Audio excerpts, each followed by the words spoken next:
Hey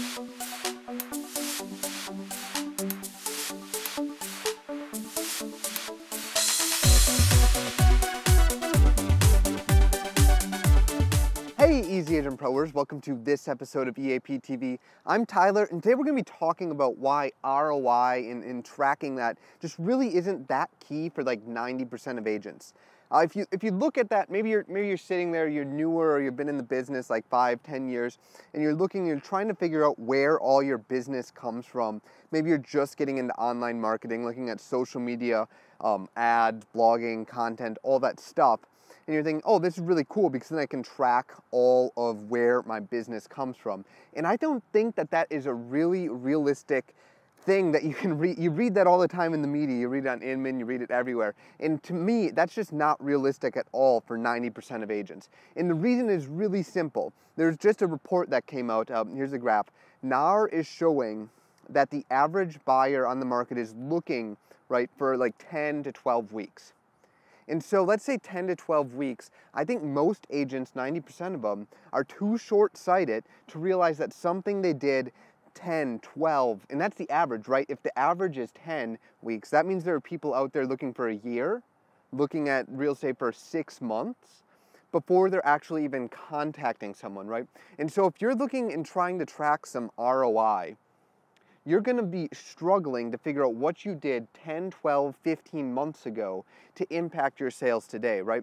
And so that's like one point, right? That's just one very obvious point to me. But to go down even further, right, there are in just a small community like Albuquerque or Kansas City, there's 6,000, 7,000 real estate agents that you're up there competing against with very little separating you, right? You can separate yourself a little bit on experience and maybe some other stuff, but to the average person, there's just not much there outside of that. That by almost any calculation is just a shit ton of competition, right? You got 6,000 people.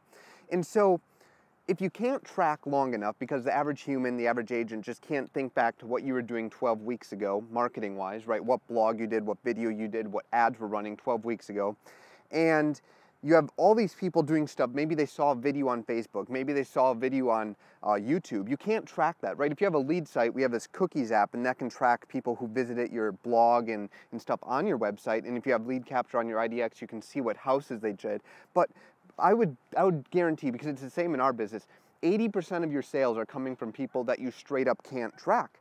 And that's because they're doing analog things still. They're clicking to your site from Facebook. They're watching a video on Facebook. They're watching a video on YouTube and then calling you, or going to your landing page, not filling it out, but then staying in touch and reading your blogs, reading your content, and then coming back to you, right? It's how business has kind of always been. It's very random in nature. We as marketers love to just, make it simple, like read a blog, click a link, call to action, and go to it. But the truth of it is it's really, really random. And so for 90% of agents who are, maybe just trying to get into digital or just trying to do that, if they get too into the ROI of everything, the ROI of posting a blog, the ROI of doing SEO, the ROI of doing ads, the ROI of doing retargeting, the ROI of email marketing, the ROI of postcards, if you get too into the ROI, you're going to stop doing everything. And the key is there are 6,000 other agents out there. And there's sort of this baseline of marketing that you need to have to do in order to get some of those transactions coming to you instead of the other 5,900 people.